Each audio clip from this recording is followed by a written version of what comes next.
Se a gente tivesse prestado um pouco mais de atenção, talvez até prestamos, eu achava que nem precisaria estar aqui para estudar, fazer esse estudo com vocês, porque eu acredito que o Sérgio já falou tudo, né? Mas vamos lá, né? Vamos tentar igualar ele aqui agora, né? Muito bom dia para todos e para todas. Que a paz de Jesus possa nos envolver, abrindo o nosso entendimento, os nossos sentimentos para as lições do Evangelho que tentaremos trazer aqui hoje com o auxílio dos amigos espirituais que nos ajudam a todos. Me coloco aqui na frente apenas como um aprendiz, como um amigo, como irmão de todos. Se há alguma exaltação de superioridade a nosso respeito, que estas energias possam ser canalizadas, direcionadas para aquele que é o verdadeiro exemplo, Jesus Cristo. O tema que nós escolhemos para refletir nesta manhã é um tema desafiador. Nós vamos falar sobre viver. Viver é desafiador. Para isso, nós escolhemos uma passagem muito conhecida por todos nós do Evangelho, narrada pelo evangelista João no seu capítulo 11, quando Jesus dirige-se àquela família que era tão cara ao seu coração. Dirige-se ao mestre a Betânia. Notícias havia chegado até ele de que Lázaro havia partido. Adentrando a cidade, é recebido por uma das irmãs, que disse: era tarde demais. Mas eis aí então que Jesus nos convida a refletir, a ampliar um pouco o nosso horizonte de compreensão do que de fato seja a vida, do que de fato seja a morte. Relembrando outras de suas falas bem conhecidas, Deus não é Deus de mortos, mas acima de tudo de vivos. E ao pegar essa reflexão, Emmanuel nos trará o entendimento no livro Pão Nosso, capítulo 42, de entendermos que na criação só há vida. De entendermos que na criação só há vida. Que a morte nada mais é que as sombras que ainda nascem nos nossos corações, estacionado nas ilusões, nos vícios e nas paixões. Jesus então, abrindo este novo horizonte, não somente para Marta, Maria, não somente para aquele momento, mas para todos nós, em todos os tempos, volta-se a ela e diz: eu sou a ressurreição e a vida. Todo aquele que crê em mim, ainda que morra, viverá. E todo aquele que vive e crê em mim, nunca mais morrerá. Teoricamente, Jesus falava a vivos. A vivos. porque uma vida vivida nele nunca mais teria fim. Talvez Maria, não tenha compreendido a dimensão daquela fala. Talvez muitos de nós, ainda hoje, não compreendemos. Mas, enfim, Jesus segue adiante. Dirige-se ao túmulo de Lázaro, aonde ele já estava há 4 dias. 4 dias. Sabemos, pelo entendimento que o Espiritismo nos traz, que não era real a sua morte, que era, além de tudo, uma lição, que ficaria dali por diante gravada, não somente nas páginas do Evangelho, mas no entendimento que o Consolador nos traz, do que é verdadeiramente a ação da vida, do Evangelho do Cristo, nos nossos caminhos, nos nossos passos. Jesus volta-se a Lázaro, aquele que estava no túmulo, com mãos e pés enfaixados e a boca encoberta, e então lhe disse: Lázaro, saia para fora. E Lázaro volta à vida. Volta à vida. Meus irmãos, não nos deteremos no caso específico de Lázaro. O nosso interesse hoje, nesta manhã, é entender o que Jesus, com este simples gesto, com este simples chamamento, queria nos ilustrar. Lázaro, saia para fora. E quem vem nos ajudar a ampliar este entendimento é Emmanuel. Porque aqui devemos ter um pouco mais de humildade, um pouco mais de moralidade, um pouco mais de espiritualidade, para conseguir entender os ensinamentos de Jesus como Emmanuel. Por isso recorremos a ele, a este grande professor do Evangelho, no livro Consolador, questão 317. Emmanuel nos dirá que ali Jesus definia qual era a proposta, qual era a nova era que ele vinha inaugurar com seu Evangelho, extraindo todos nós simbolizado em Lázaro, toda a humanidade terrestre, ali, adormecida nas ilusões da vida, do seu esplendor. O Cristo, com seu toque de amor, com seu chamado renovador, vinha-nos ressuscitar-nos perante o sol da vida eterna.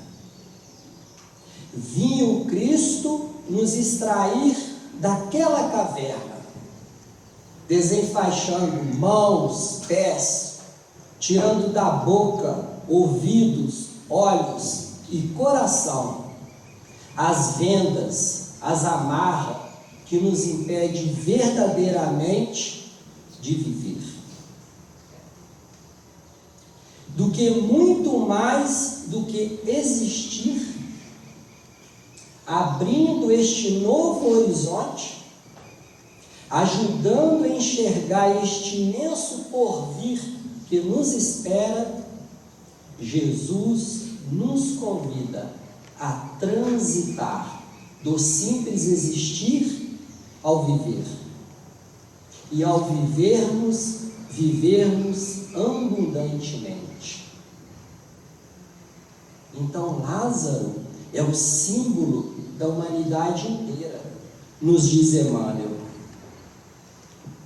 ou de cada um de nós em particular, ainda envolto pelas sombras que nós mesmos criamos.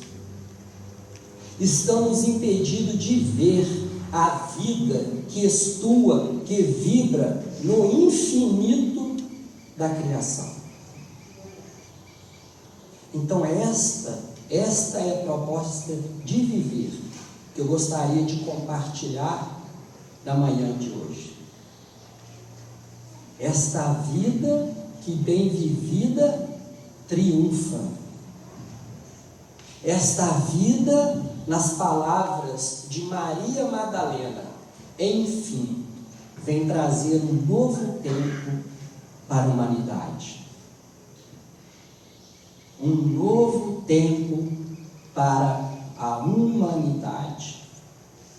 Nos lembra o espírito Humberto de Campos, pela psicografia de Francisco Cândido Xavier, ao comentar a passagem da ressurreição.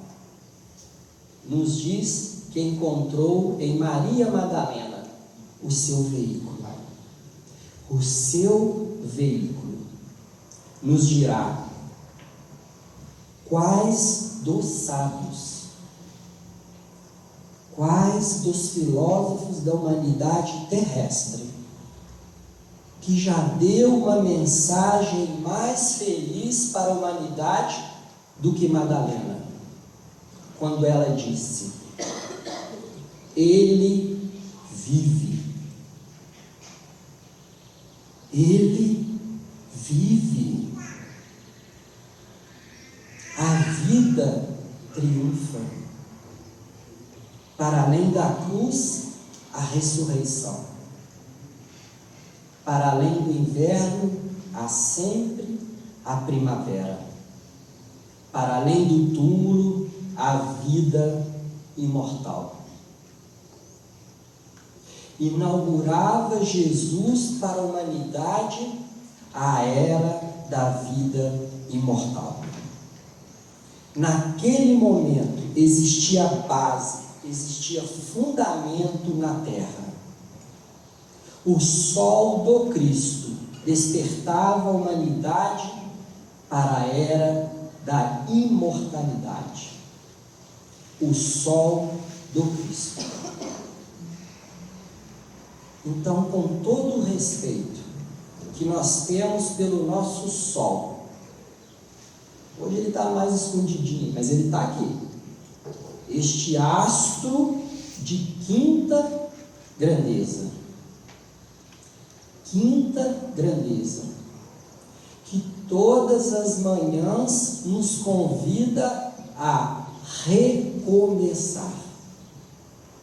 Todas as manhãs, como essa. Recomeçar.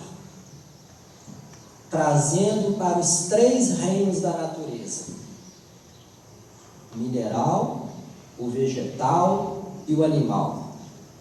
Energia, luminosidade, calor, que sustenta a vida biológica deste planeta.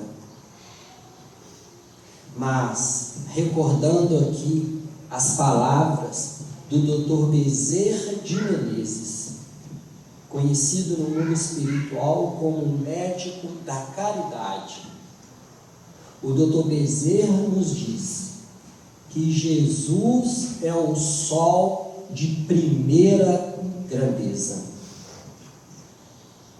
Primeira grandeza. Então recorremos a Ele, a este sol de primeira grandeza, a este amor, a dizer: aquece-nos, Senhor, com seu amor, porque passado o tempo, a humanidade, como se esqueceste deste sol de primeira grandeza, deste amor, foi preciso então que um novo sopro do alto, de verdade, viesse reviver este sal, este amor de primeira grandeza, o sopro que ele havia prometido do Consolador, aqueles que da tumba mesmo, dos umbrais da morte, viriam mais uma vez anunciar para a humanidade a era da imortalidade. O Consolador vinha novamente exaltar, cantar ao mundo a mensagem da imortalidade. Do que muito mais do que um céu, do que muito mais do que uma terra, do que muito mais do que um templo, é uma condição do nosso coração perante a eternidade. Uma condição do nosso coração. E aqui eu queria pedir permissão a todos para trazer alguns exemplos, alguns nomes dignos de imortalidade, para que a gente possa se inspirar, para que a gente possa se ampliar através desses exemplos, porque existe aquele que é o cume do exemplo, que é Jesus, na sua maioridade, mas existem os exemplos menores que estão sempre junto de nós em nome dele, nos inspirando, nos orientando, como neste momento, a todos, tanto a mim que falo, quanto vocês que recebem, somos inspirados. Mas quero trazer aqui alguns nomes, alguns exemplos dignos de imortalidade. Nomes como Alfred Alzheimer Miller. Não tenho aqui palavras para descrever a grandeza deste espírito, mas me recordo das palavras do padre Marcelo Rossi, que diz que quando nós cantamos, nós louvamos, agradecemos e oramos 2 vezes.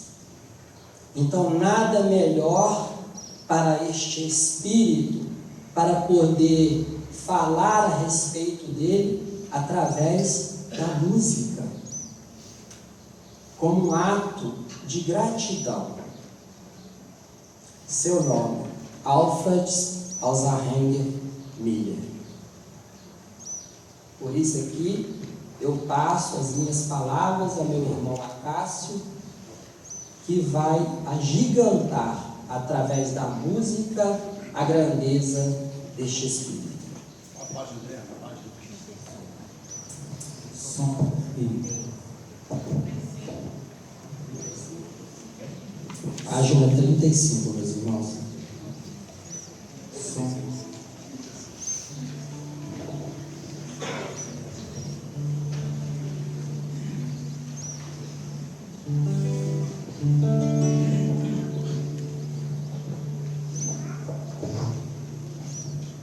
Quem sabe canta juntos. Mas nessa parceria, gostaríamos de pedir a todos vocês que prestassem atenção no que a letra traz a nós, né? Qual é a mensagem que ela fica no nosso coração. Som, ok? E é uma música que nós cantamos sempre com muito carinho. E é uma música que, como o nosso irmão disse, ela não faz sentido quando nós cantamos ela sozinhos. Mas pedimos que vocês cantem com o coração. Quando a gente canta com o coração, a gente não usa força. Os sentimentos, eles fluem e simplesmente saem. Muito bem. Vocês vão perceber também que na música tem 2 nomes. É como um pai e como uma filha.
Este Espírito que acolhe milhares e milhares de coração neste hospital espiritual, na sua magnitude, não nessa organização física, mas na sua magnitude no mundo espiritual, acolhe milhares e milhares de coração. É o nosso grande diretor,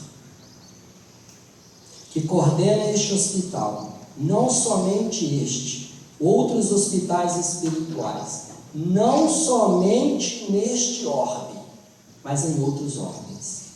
Seu nome, Alfred Alzarranger Miller. Outro nome digno de imortalidade.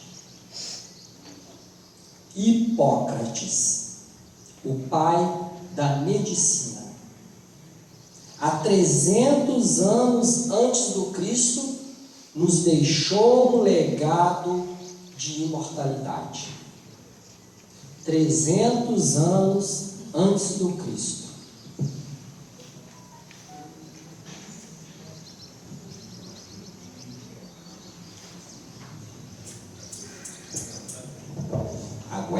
coração, meus irmãos. Vamos lá. É o último trabalho do ano. Ia ser fácil.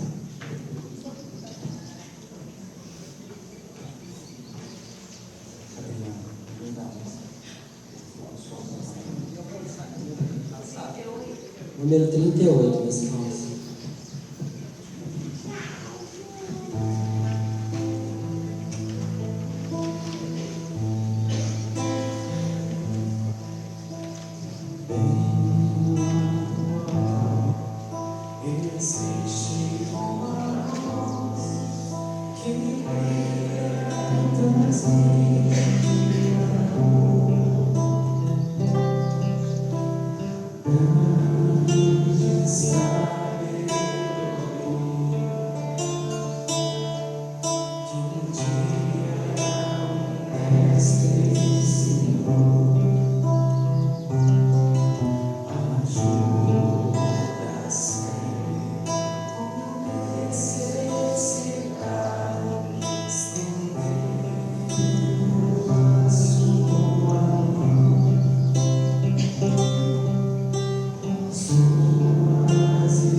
Obrigado, meu irmão. Temos alguns exemplos ainda, mas não temos como trazer todas as músicas porque o tempo não ia dar. Mas nós vamos falar um pouco, pelo menos no nome deles. Outro espírito digno de imortalidade, Sheila Fritz, conhecida no mundo espiritual como a enfermeira do amor. Outro nome digno de imortalidade, Christian Frederico Samuel Hahnemann, o pai da homeopatia, nos deixou um legado de imortalidade. Estas mensagens de vida que nos deixaram, do que de nós possamos viver e vivermos bem, como um legado de imortalidade. Porque, como define muito bem Emmanuel no livro Palavras de Vida Eterna, capítulo 104. Ao comentar o versículo de Jesus, eu vim para que tenham vida, e vida em abundância.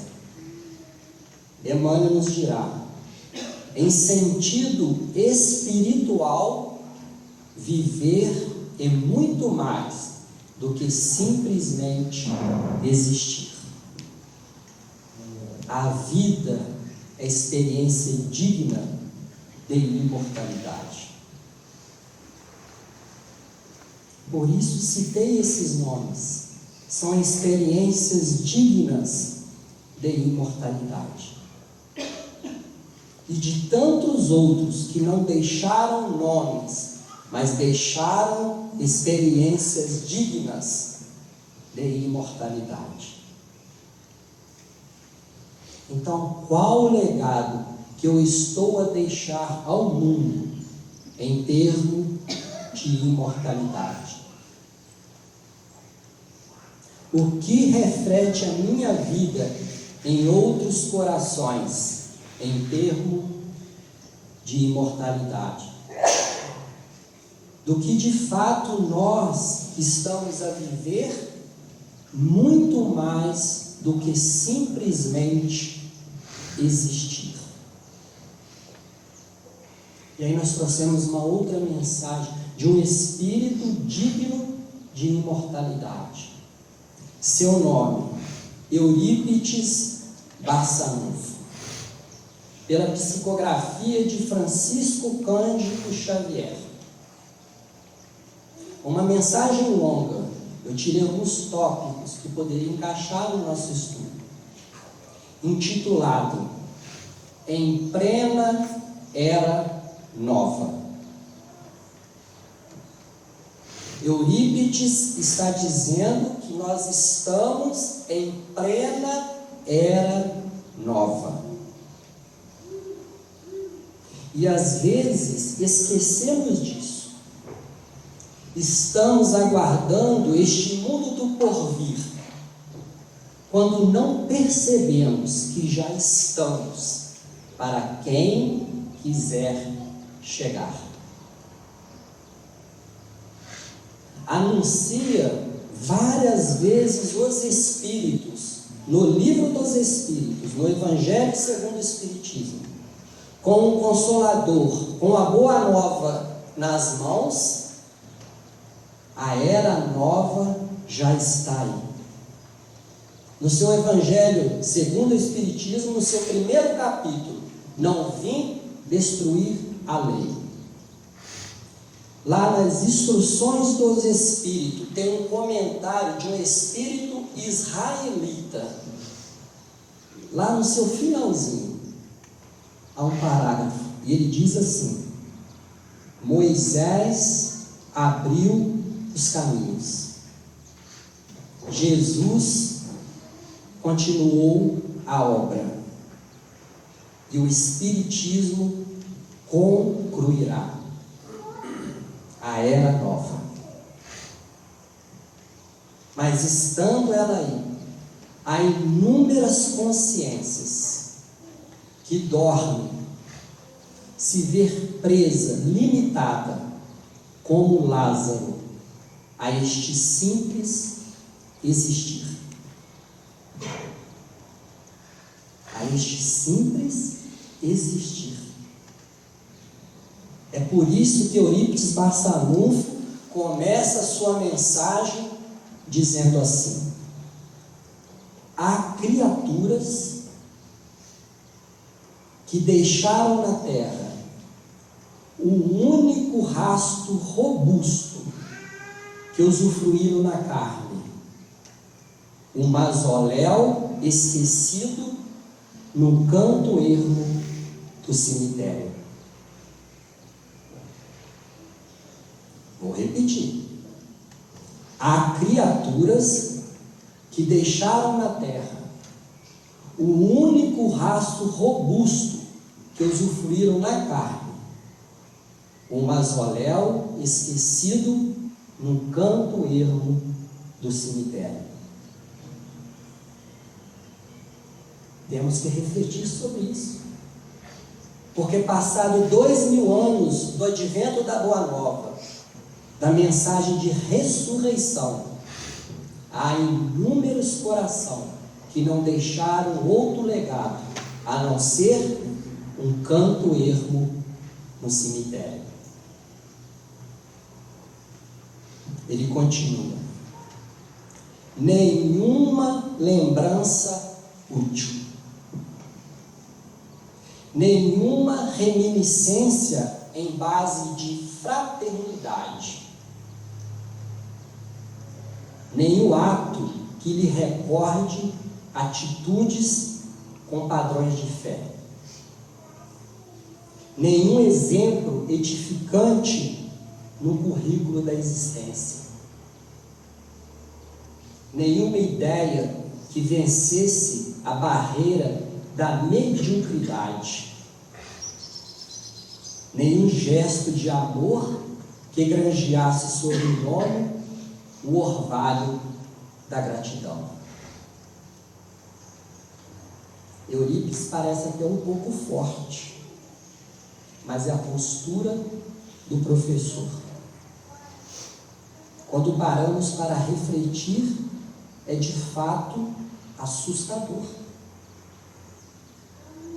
concebermos que mesmo nós, com a mensagem de imortalidade nas mãos, podemos estar nesta condição de não deixar nenhum legado de imortalidade. Mesmo nós, com a mensagem da imortalidade nas mãos. Ele continua: a terra conservou a força, apenas o cadáver, retalho de matéria gasta, que lhe vestia o espírito, e que passa a ajudar sem querer o adubo das ervas bravas. Com esta fala de Eurípides, nós começamos a entender as palavras de Jesus. Eu sou a ressurreição e a vida. Todo aquele que crê em mim, ainda que morra, viverá. E todo aquele que vive em mim, nunca mais morrerá. Em outras palavras, aquele que vive apenas para a carne, apenas para os interesses transitórios, tudo que fez, tudo que deixou, está destinado a morrer. Todos os seus projetos, tudo com tanto afinco, lutou e buscou, se apenas semeou da carne morrerá.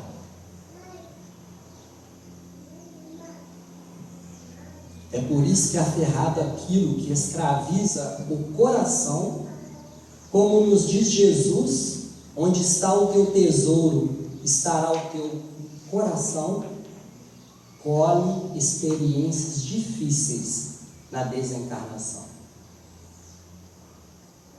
Experiências difíceis. Mas aquele na carne soube semear no espírito, deu um gesto, um selo, aquilo que é eterno. Aquele que assim fez só pode colher após o decesso, após a perda do corpo, a vida em plenitude, a vida na eternidade. É isso que Eurípides vem nos alertar da sua mensagem. Aonde nós estamos projetando o nosso coração? A este simples existir ou ao viver? É preciso entender, e aqui eu também me incluo, mesmo nós, considerados vivos, podemos estar na condição de Lázaro. Mesmo nós, considerados vivos, podemos estar na condição de Lázaro. É por isso que Paulo, que passou por essas experiências, vem nos alertar a todos. Acorda, tu que dormes, levanta-te entre os mortos, e o Cristo te iluminará. Acorda, tu que dormes, levanta-te entre os mortos, e o Cristo te iluminará. Então é preciso acordarmos agora. Não temos mais tempo, porque a era nova já está aí. Não temos tempo a gastar. É preciso acordarmos para as nossas responsabilidades de estarmos encarnados com esta informação do Consolador nas nossas mãos, nas nossas mentes, nos nossos corações. Muitos está só na mão, outros tantos na mente, poucos no coração. Então, já encaminhando para o nosso final, nós trouxemos uma outra mensagem de um grande espírito, André Luiz, pela psicografia de Francisco Cândido Xavier. O livro chama-se Nosso Lar. Lá no seu prefácio, ele vem trazer uma mensagem também extraordinária. Uma mensagem que não é somente para ser falada, uma mensagem que é também para ser visualizada através das nossas mentes, dos nossos pensamentos, de tanta grandiosidade que é esta mensagem. Depois de muito ler, a gente chegou a esta conclusão. André Luiz já tinha desencarnado, passado por regiões de sofrimento, já tinha resgatado, já estava como morador na colônia Nosso Lar. Ele começa a fazer sua biografia e transmite a sua biografia para o médium encarnado Francisco Cândido Xavier, onde o título do livro chama Nosso Lar. É o seu primeiro alerta. Nosso lar não é aqui, é lá. Não na colônia Nosso Lar, mas dizendo que o nosso lar é na espiritualidade. Mas lá no prefácio ele traz uma reflexão muito importante. Ele se encontrava na porta da colônia Nosso Lar, ele atravessa a porta, aquelas portas enormes, e do lado de fora da colônia uma relva verdejante, alguns lírios. Gente, isso não está no filme não. Isso foi um amigo que me disse. Alguns lírios. E tinha ali uma pedra. Ele se assenta naquela pedra e olha no fundo, naquela circunferência azul gigantesca, o planeta Terra, construído e sustentado pelo divino governador, Jesus Cristo. Naquele momento, talvez inspirado pela espiritualidade superior, ele começa dizendo assim: a vida não cessa.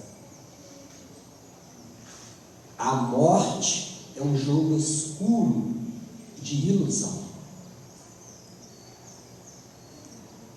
A vida não cessa. A morte é um jogo escuro de ilusão. Porque a primeira ilusão que nós temos é que a morte põe fim em tudo. Isto é uma ilusão. Por quê? Porque passamos pelo berço e passamos pelo túmulo, mas nunca saímos da vida. Por isso ele diz com tanta propriedade: a vida não cessa. Ele continua: fechar os olhos do corpo não decide os nossos destinos. Quantas filosofias religiosas que caem sobre a terra. Há inúmeros corações que pensam, quando fechar os olhos do corpo, vão dormir, vão para o paraíso. Eu me recordo aqui de uma palestra que eu vi no YouTube, de Divaldo Pereira Franco, onde ele conta um caso de uma trabalhadora espírita, que trabalha com ele na Mansão do Caminho, há mais de 30 anos, uma mulher de bem, estudiosa, disciplinada, dedicando a sua vida à caridade. E essa mulher tinha um marido. E ela sempre convidava o marido para poder ir na Mansão do Caminho, para trabalhar como voluntário, fazer parte dos estudos, e ele sempre esquivando. Não posso, trabalho muito, não tenho tempo. De tanto ela chamar, um dia o marido falou para ela: quando eu aposentar, eu vou. E ele gostava de tomar uma cervejinha no fim de semana. Meus irmãos, nós estamos falando que somos contra isso. Nenhuma obra espírita vai dizer que é proibido fazer isso. Obras espíritas sérias. Nenhum espírito superior vai falar isso. Mas a doutrina espírita está embasada nas palavras de Paulo de Tarso. Tudo é lícito, mas nem tudo nos convém. E ele falou para ela, quando aposentasse, ele iria. Passar 4 anos, ele aposenta. E ela esperou um pouco, passou uns 4, 5 meses, ela voltou a fazer o convite. O que ele falou para ela? Agora que eu aposentei, agora eu vou descansar, vou curtir um pouco, vou dormir até mais tarde, né? Assim, vou fazer nada, vou estar de boa com a vida, né? Ele bebia só no final de semana, começou a beber dia de semana também. E ela, com toda a paciência, com todo o carinho, mas parou de convidar. Porque a gente tem que respeitar as pessoas, né? Nós estamos aqui para mudar as pessoas. Parou de convidar. Passa 3 anos, ele desencarna. Passou algum tempo, era muito amiga de Divaldo, tinha uma certa intimidade, chega perto dele: Divaldo, tu tem notícia do meu marido? O que ele está? Não é isso que a gente sempre pergunta para aqueles que... Como que ele está? O Divaldo: tenho. Ele está bebendo. É isso que André Luiz está falando. Fechar os olhos do corpo não decide os nossos destinos. A gente não vai mudar porque perdeu o corpo. Não vamos ficar nem pior nem melhor, vamos ser o que a gente é. Ou vivemos no céu ou no inferno, a todo momento, seja lá ou aqui. E aí ele faz aqui até uma comédia, André Luiz. Olha o que ele diz: é preciso navegar no próprio drama ou na própria comédia. Li isso aqui umas 10 vezes, porque como é que eu vou passar isso, pessoal, para entender? É preciso navegar no próprio drama ou na própria comédia. Mas vamos lá. A gente, quando passa por uma dificuldade muito grande, mas muito grande, acho que a gente não vai conseguir passar, e quando passa, a gente não sabe se ri ou se chora. Não é assim? Ele ali fazendo as reflexões com ele mesmo, profundas nos pensamentos, no consciente dele, ele olhando a terra, ele já passado por aquilo tudo, vivenciando aquilo tudo, escrevendo isso, ele não sabia se ria ou se chorava.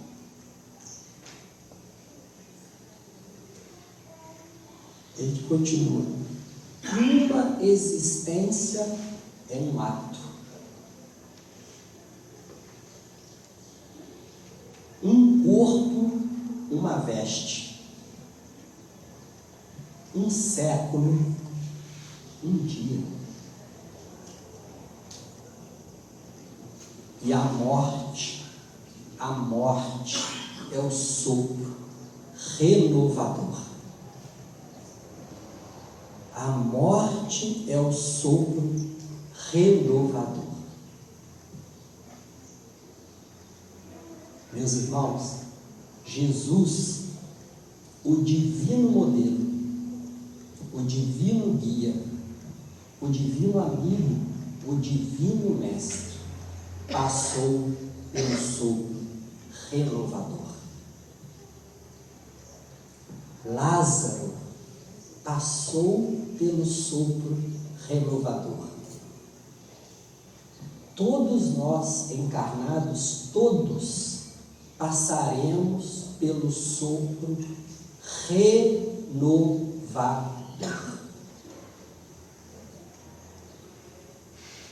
Eu desejo a todos vocês, do fundo do meu coração, um feliz Natal, um feliz Ano Novo.